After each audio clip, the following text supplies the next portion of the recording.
Yeah we Prakash గారు ఏమంటారంటే same పాకిస్తాన్తో కంపారిజన్ చేస్తున్నారు. పాకిస్తాన్ డీజీఎంఓతో చర్చలు జరిపినప్పుడు, వాళ్లతోనే జరిపినప్పుడు మావోయిస్టులు మన దేశ పౌరులు కదా. ఎందుకంటే ఈ నరేటివ్ అంతటా అదే నడుస్తుంది. పాకిస్తాన్ తో చర్చలు చేశారు. పాకిస్తాన్ శత్రు దేశము, మన పైన యుద్ధం చేస్తున్నారు. మన టార్గెట్ పూర్తయింది. అప్పుడు వాడు ఎక్కువ నష్టపోతున్నాడు అని చెప్పేసి సీజ్ ఫైర్ వాడే ప్రకటిస్తున్నాడు. కనుక యుద్ధం మనం కంటిన్యూ చేయాలన్నా చేయకూడదా నిర్ణయం చేసుకునే హక్కు మనకు ఉంటుంది. కనుక ఇదేదో చర్చలు చేసుకుని వాళ్ళతో ఒప్పందాలు చేసుకునేది కాదు. అసలు ఆ పోలికనే తప్పు. ఇప్పుడు మనం ఆపేసాం యుద్ధము. శత్రువు ఏడున్నాడు చెప్పండి? శత్రువు బార్డర్ అవతల ఉన్నాడు. ఇక్కడ తుపాకి పట్టుకొని సంఖ్యలో ఉన్నాడు కదా. బార్డర్ అవతల ఉంటే పహల్గామ్ ఎందుకు జరుగుతుంది? జరుగుతాయి, అన్ని జరుగుతాయి. శత్రువు బయట ఎందుకు ఉంటాడు? సంఖ్యలో ఉన్నాడు. పీస్ టైమ్ లో చర్చలు రావు, చర్చలో ప్రస్తావన రాదు. సత్య సాగు వచ్చినప్పుడు మాత్రమే చర్చలు వస్తాయా?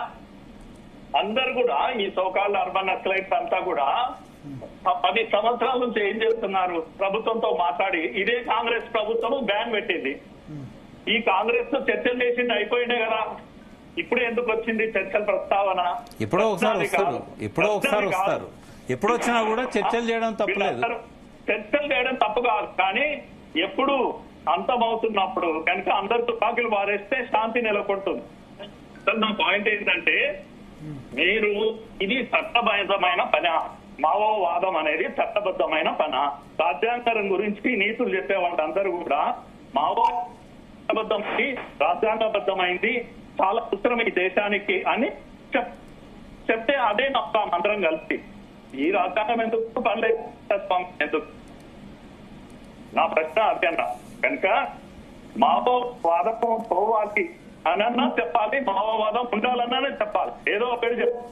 ముసుగులో ఏమంటారు? మావోవాదం ఉండాలా? మురళీమోహన్ గారు అడిగితే అది ఆగేది కాదు, నేను చెప్తే పెరిగేది కాదు. అంబేద్కర్ గారు రాజ్యాంగం ఇచ్చారు. ఒక తుపాకి ఇచ్చాడు.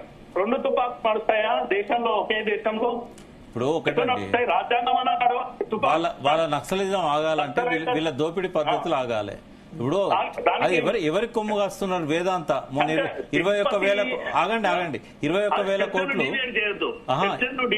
అది కాదు, 21,000 కోట్లు డొనేషన్ ఇచ్చాడు ఆయన విద్యా సంస్థలు పెంచమని. బరాకున్ మాట్లాడిద్దాం. అంబానీలు, అదానీలు ఇవన్నీ మీరు మరి వాళ్ళు ఎందుకు వచ్చిందండి?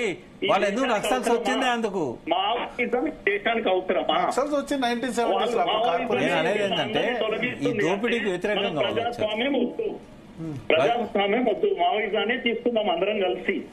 ప్రజాస్వామ్యం ఉండని ఉంటే ఆ తుపాకన్నా ఉండని, ఉంటే ఈ తుపాకన్నా ఉండని. ఒక తుపాకి కోరుకోండి మీరు. ప్రజాస్వామ్యం అమలు అయి ఉంటే నక్సలైట్లు వచ్చే వాళ్ళే, నక్సలైట్లు వచ్చే వాళ్ళే. అవునబ్బా, ఇప్పుడు ఎంతో మంది అవుతారు. పూలందేవి కాలేదా?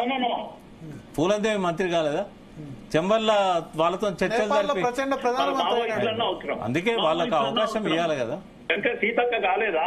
రాజ్యాధికారం దక్కించుకోలేదా ఓటు ద్వారా? కనుక తుపాకి పట్టబెట్టి ఓటు ద్వారా రాజ్యాంగం తీసుకోండి, మీరు రాజ్యాధికారం తీసుకోండి. కొంతకాలం పాటు మీరు సింపతి ఏదో ఒకదానికి చూపించండి. అంబేద్కర్ రాజ్యాంగం మొత్తం అని చెప్పండి, మావోయిస్టులే కావాలని చెప్పండి. వీళ్ళ దోపిడీ ఉన్నంత కాలం నక్సలైట్లు ఉంటారు. దోపిడీకి మీరు మావోయిస్టులకు ముడిపెట్టి అది కాదండి. మురళీ మనోహర్ గారు, మోకాలకు పెట్టినట్టుగా 45 నిమిషాలు ఏకదాటిగా మాట్లాడితే ఎట్లా పీరియడ్ ఉందని? అది కాదు, లెక్చరర్లను మాట్లాడిస్తే 45 నిమిషాలు నేనే మాట్లాడుతుంటే ఎట్లా? నేనేమంటున్నానే, ఒక్క నిమిషం. ఎర్లీ నక్సలైట్ మూవ్మెంట్ నేను మా జిల్లాలో స్టార్ట్ అయింది. ఇక్కడ తెలంగాణలో ములుగు జిల్లాలో ఎర్లీ నక్సలైట్ మూవ్మెంట్ స్టార్ట్ అయింది.